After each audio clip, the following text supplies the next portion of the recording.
Sir ಪ್ರತಿಭಟನೆ ಅಲ್ಲ sir, ನ್ಯಾಯಕ್ಕೋಸ್ಕರ ಹೋರಾಟ ಮಾಡ್ತಾ ಇದ್ದೀವಿ. ಸತತ 4 ಬಾರಿ 5 ಬಾರಿ ಗೆದ್ದಂಥ ಶಾಸಕರಿಗೆ ಮಂತ್ರಿ ಸ್ಥಾನ ಕೊಟ್ಟಿಲ್ಲ ಅನ್ನೋ ಬೇಜಾರಿದೆ. 2 ಕ್ಷೇತ್ರಗಳಲ್ಲಿ ಗೋವಿಂದರಾಜನಗರ ಮತ್ತು ವಿಜಯನಗರದಲ್ಲಿ ಯಾವುದೇ ಸರ್ಕಾರದಿಂದ ಅನುದಾನ ಬಂದಿಲ್ಲ ಅಂತಂದು ತಮ್ಮ ಸ್ವಂತ ಖರ್ಚಿನಲ್ಲಿ ಸ್ವಂತ ದುಡ್ಡಿನಲ್ಲಿ ಬಡವರ, ಜನಪರ, ಕಾರ್ಮಿಕರ ಮತ್ತು ಮಹಿಳೆಯರ ಕ್ಷೇಮಕ್ಕೋಸ್ಕರ, ಅವರ ಅಭಿವೃದ್ಧಿಗೋಸ್ಕರ ಕೆಲಸ ಮಾಡುವಂಥ ಶಾಸಕರು ನಮ್ಮ ಯಜಮಾನರು. MLA ಆಗಲಿ, ವಿಜಯನಗರ MLA ಆಗಲಿ, ಎಂ ಕೃಷ್ಣಪ್ಪ ಅವರಾಗಲಿ, ಗೋವಿಂದರಾಜನಗರ MLA ಆಗಲಿ, ಪ್ರಿಯಕೃಷ್ಣ ಅವರಾಗಲಿ ಯಾವತ್ತೂ ಯಾವುದೇ ಥರ ಏನಂತಾರೆ ಈ ಬಣ ರಾಜಕೀಯ ಮಾಡ್ದಿರಾ, ಯಾರಿಂದನೇ ಹೋಗ್ದಿರಾ ಅವರು ಜನಪರವಾದ ಕೆಲಸಗಳನ್ನ ಮಾಡುವಂಥವ್ರು. ಅಂಥವ್ರಿಗೆ ಸಚಿವ ಸ್ಥಾನ ಸಿಕ್ಕಿಲ್ಲ ಅಂತ ಬೇಜಾರಾಗ್ತಿದೆ ಸರ್. ಅದಕ್ಕೋಸ್ಕರ ಈ ಪ್ರತಿಭಟನೆ ಮಾಡ್ತಾ ಇದೀವಿ ನಾವು.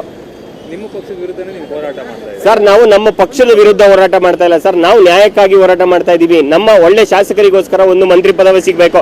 ಆ ಪದವಿ ಸಿಕ್ಕಾದ್ಮೇಲೆ ಅವರಿಂದ ಒಂದು 1000 ಜನಕ್ಕೆ ಒಳ್ಳೇದಾಗಬೇಕು ಅನ್ನೋದು ನಮ್ಮ ಉದ್ದೇಶ ಅಷ್ಟೇ.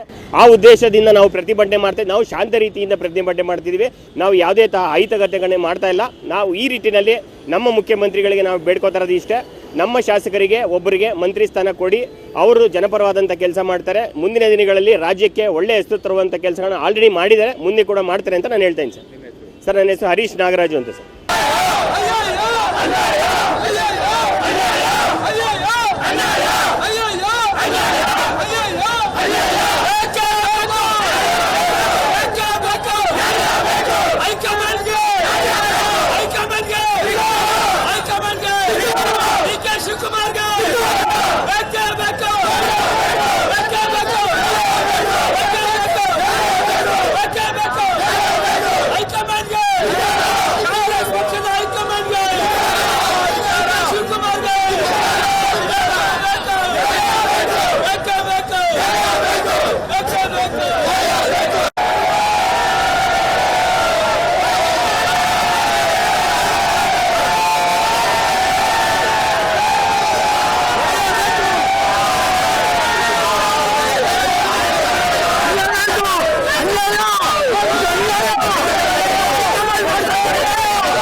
ಇದು ಏಷ್ಯಾನೆಟ್ ನ್ಯೂಸ್ ನೆಟ್ವರ್ಕ್ ಪ್ರಸ್ತುತಿ.